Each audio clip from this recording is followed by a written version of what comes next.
आज आपको एक बछड़ा फार्मिंग और भैंसों की फार्मिंग जहाँ पर की जा रही है, आज इसकी डिटेल आपको इस वीडियो में देने वाले हैं। तो एक फार्म पे हम मौजूद हैं, इनके ओनर से भी मिलते हैं और उनसे पूछते हैं कि वो किस तरह से बिज़नेस कर रहे हैं।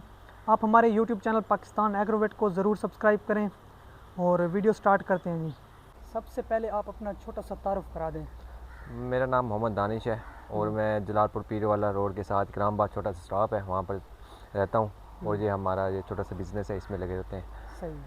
अच्छा, इस फार्म का नाम क्या है? इस फार्म का नाम Chaudhary cattle farm. Cattle farm, ठीक हो गया। अच्छा, कितना अरसा हो गया आपको फार्मिंग करते हुए? हमें जो भैंसों की फार्मिंग करते हुए तकरीबन 10 से 12 साल हो गए हैं और जो बछड़ा फार्मिंग है इसे 1 साल हो गया करते हुए। सही। कितने जानवरों से आपने स्टार्ट किया था जब आपने शुरू किया था? हमने जब स्टार्ट किया था तकरीबन 15 से 20 से शुरू किया था। हम्म। तो अब इस टाइम जो है तकरीबन भैंसें हैं वो तकरीबन 50 के करीब है और जो बछड़े हैं ये हैं तकरीबन 20। सही। अच्छा, ये आप किस तरह से फार्मिंग कर रहे हैं? फ्लैटनिंग का काम कर रहे हैं या फिर गब्बन करके भैंसों को? हाँ, ये अब जो भैंसें हैं ये इनको हम प्रेग्नेंट करते हैं। प्रेग्नेंट करने के बाद जैसे ये तैयार होने लग जाती है, मतलब 1 महीना 2 मंथ डिलीवरी से रह जाता टाइम, पीछे सेल आउट कर देते हैं। सही। मतलब इधर हम इनकी डिलीवरी नहीं करवाते। सही। और जो बछड़े हैं? बच्चे हैं ये 3 मंथ की फार्मिंग करते हैं और उसके बाद सेल आउट कर देते हैं। जानवर खरीदते हैं वो कहाँ से खरीदते हैं? हम जो ज़्यादातर जानवर की ख़रीदारी करते हैं वो शेख वैन मंडी है, रहीम यार खां के साथ, सही। वहाँ से लेके आते हैं। अच्छा। और कितने का एक जानवर लेके आते हैं? बछड़ा कितने का लेके आते हैं? बछड़ा इस बार जो हमने परचेजिंग किया है वो 1,95,000 का एक नग पड़ा है हमें जाके। सही। मतलब कि कोई महंगा है कोई सस्ता है, जो एवरेज बनी है 1,95,000 की बनी है। सही। और जो भैंस वो कितने की लेके आते भैंस ये मुख्तलिफ रेट बनते हैं क्योंकि सेल आउट हो जाती हैं। जैसे इस बार हमने परसों 10 सेल की हैं तो बस जाके 10 ले आएंगे। वो कोई 2 लाख की पड़ जाती है, कोई 2.5 लाख की पड़ जाती है। इस तरीके से ना ये चलता रहता है। अच्छा, जब कोई जानवर आप लेके आते हैं, सबसे पहले उसको फार्म में आके उसका क्या प्रोटोकॉल होता है? उसको जब फार्म में आ जाते हैं पहले तो उनको हल्का फुल्का चारा डालते हैं। जैसे वो क्योंकि थके हारे आते हैं ना, पहले वहाँ से मंडी में जाते हैं, मंडी से हम लेके आते हैं। तकरीबन उनको 36-37 घंटे का ना वो टाइम होता है। वो ना खाना पीना होता है उनके पास, ना पानी होता है। अगर थके होते हैं तो उनको थोड़ा रेस्ट मिलता है, फिर खाना पीना शुरू करते हैं। फिर जैसे वो खाना पीना स्टार्ट कर लेते हैं फिर हमको एक होती है आईमेक वैक्सीन होती है, वो इनको होती है जिल्द के लिए। सही। उसमें है कि ये जो इसके चिचड़ वगैरह होते हैं ना वो उतर जाते हैं और शाइनिंग आ जाती है। वो लगा देते हैं। फिर हफ्ते के बाद हम इनको पिलाते हैं निज़ान। वो हाँ, डिवर्मिंग प्रोसेस करते हैं इनका। निज़ान पिलाते हैं। उसमें ये है कि वो इसके जो मैदे में कीड़े शीड़े हैं, जो कोई बाकी मतलब कुछ जानवर खा लेते हैं ना, शापर वगैरह या कोई कपड़ा वगैरह निकल लेते हैं, वो इससे बाहर निकल जाते हैं। अच्छा, आप नस्ल पे ध्यान देते हैं या फिर बस काटू का माल लेके आते हैं? बस हमारा जो ज़्यादा है ना प्रोसेस वो नस्ल पे नहीं है, उसमें काटू पे ही है। सही। अच्छा, इस भैंसों की जो आप फार्मिंग कर रहे हैं इसमें आप कौन सी नस्ल की भैंस से ज़्यादा रखते हैं? बस में नस्ल नहीं है, बस ये नॉर्मल क्वालिटी की होती हैं, अच्छी नस्ल की नहीं होती। अच्छा। क्योंकि हमने इनको 1 साल इधर रोकना होता है, साल का तैयार करके फिर भेज देते हैं बस। अच्छा, अब हम खुराक की तरफ चलते हैं। जो खुराक में आप क्या क्या यूज़ कर रहे हैं और भैंसों में? जो खुराक है वो नॉर्मली होती है, बस इनको चारा होता है एक टाइम तूड़ी होती है, उसमें खल और ये वंडा वो चोकर वगैरह डाल देते हैं और एक टाइम सैलेड डाल देते हैं। सही। और बछड़ों में इनको तकरीबन ज़्यादा सैलेज डाला जाता है और इसमें क्या नाम है 2 टाइम वंडा होता है, सुबह शाम वंडा डालते हैं इनको। सही।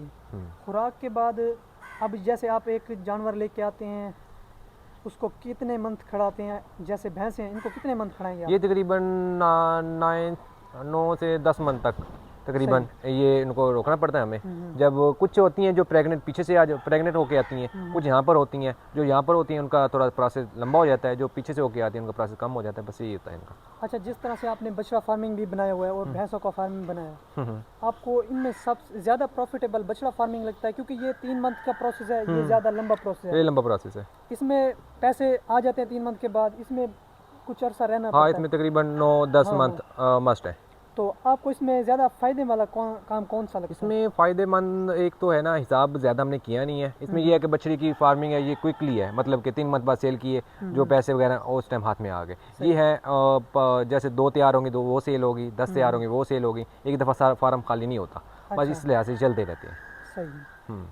अब हमें ये बता दें कि ये कितने की सेल हो जाती है बछड़े या बछड़े की मैं अगर बात करूं तो हमने जो पिछला व्लॉग तैयार किया था ना, वो हमने लिया था 1,36,000 के हिसाब से एक नग पड़ा था हमें फी नग। अच्छा। और जो हमने इसको सेल किया था 1,95,000 से। 3 मंथ हमने उनको मतलब तैयार किया है। उसमें हमें तकरीबन बच गया था एक जानवर जो थोड़ा हमें प्रॉफिट देगा, नेट प्रॉफिट जो बना था हमारा 25,000 बन गया था। अच्छा, खुराक का खर्चा कितना आ जाता है एक जानवर का? खुराक का खर्चा डेली बेस पे अगर लगाया जाए तो 12 से 1300 रुपया एक जानवर का डेली बेस का खर्चा है। अच्छा, 3 मंथ की फार्मिंग करते हैं, 3 मंथ में कितना एक बछड़ा खा जाता है?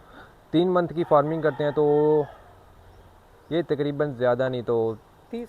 हाँ 30-35 35 से ऊपर ही चला जाता है तकरीबन। मतलब 30-35 हज़ार बछड़ा खाता है और 25 से 30 हज़ार दे जाता है। बस दे जाता है। यही बस आपका ये बिजनेस? हाँ, इस पे यही है कि जो न्यू फार्मर हैं उस पर थोड़ा सा वो नहीं इतना इनको ग्रोथ करा सकते। जो है ना पुराने, उनको चीज़ें समझ में आई पड़ी हैं वो, सही। क्योंकि न्यू फार्मर है वो इनमें खुराक वगैरह ज़्यादा डालता है मगर उनको पता नहीं है किस मिकदार से डालनी है, तो वहाँ पर गलती कर जाता है, उनका एक्सपेंस बढ़ जाता है और प्रॉफिट वो थोड़ा कम हो जाता है। जो ओल्ड है वो थोड़ा सा अपने लिहाज से चलते हैं, इस लिहाज से ना उनका नेट प्रॉफिट कुछ ज़्यादा आ जाता है।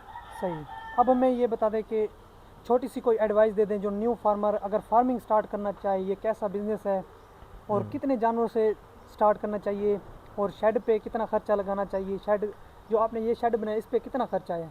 ये शेड हमने 2015 में बनाया था। उस टाइम लगभग मेरे ख्याल में 5 लाख में ये सारा तैयार हुआ था। अच्छा। अब तो इसको अगर मौजूदा कीमत भी लगाएं तो करीब 15-16 लाख है इस टाइम भी, क्योंकि लोहे की मार्केट का इस टाइम ज़्यादा ही ऊपर ही जा रही है। तो उससे बेहतर है कि अभी इतना बजट इस पे लगाने से बेहतर है आप परचेजिंग पे लगाएं। इसमें यही है कि आप अगर है कोई मतलब कि कुछ पैसे हैं तो ये पीलर वगैरह हैं ये लोहे के लगा लें, ऊपर वो दूसरी छत होती है पत्तल वाली और गारे से लिपाई कर दें, वो वाली लगा लें। उसमें यह है कि वो ठंडी भी रहती है, ये गर्म रहती है। सही। बस हमें जब हमने बनाया था हमें किसी ने गाइड करने वाला कोई था नहीं, तो इस टाइम हमें ये गलती है कि जब ये गर्मी पड़ती है ना तो ये तपश नीचे आती है, तो वो जो लिपाई वाली होती है गारे वाली होती है उसकी तपश नीचे नहीं आती। सही। तो आप यही एडवाइस देंगे कि वो? हाँ सही। वो अगर किसी के पास बजट है तो वो ये लगा ले। इसको ये है कि इसको 2-2 फुट ऊपर करके लगाए, फिर ये भी ठीक है। ठीक हो गया। अच्छा, इनमें कोई बीमारी वगैरह आती है जानवरों में? हाँ इनमें बीमारियाँ काफ़ी आती हैं। चौड़े मार होती है, जैसा कि मुखर होती है, उनकी वैक्सीन होती है। हमारे पास डॉक्टर वगैरह आते हैं और पहले अलर्ट कर देते हैं कि ये बीमारी का टाइम स्टार्ट हो रहा है तो इसकी वैक्सीन करवा लें, तो फिर हम वो वैक्सीन करवा लेते हैं इनकी। सही हो गया। तो गाइज़ ये थी हमारी आज की वीडियो। आई होप कि आप सबको ये वीडियो पसंद आई होगी। तो मिलते हैं एक न्यू वीडियो के साथ। ओके जी, अल्लाह हाफिज़।